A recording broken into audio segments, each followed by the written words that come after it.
আমার সকল প্রিয় বন্ধুরা, হেডমিস্ট্রেসের হেসেলের পক্ষ থেকে নতুন ব্লগে তোমাদের সকলকে স্বাগত জানাচ্ছি।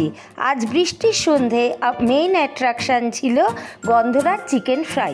প্লেস চিকেনগুলোকে পিস করে নিয়ে ওর মধ্যে ভিনিগার, নুন এবং গন্ধরাজ লেবুর খোসা দিয়ে আমি আধ ঘন্টার জন্য ম্যারিনেট করে রাখলাম।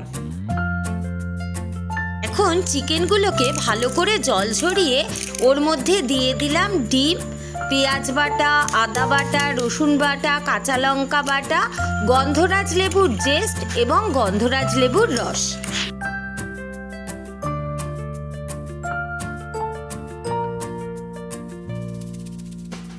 দেওয়ার পর অটুট বন্ধনের জন্য দিয়ে দিলাম ময়দা, অ্যারারুট, বেসন, সামান্য চালের গুঁড়ো, গোলমরিচ গুঁড়ো, চাট মশলা, বিট নুন এবং এমনি নুন।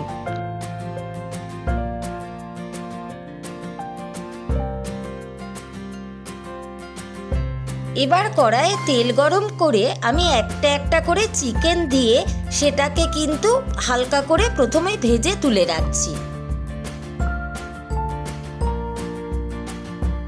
ফ্রাইগুলো যাতে খুব ক্রিস্পি হয় সেই জন্য এবার আমি এইগুলোকে ডিপ ফ্রাই করে তুলে নেব।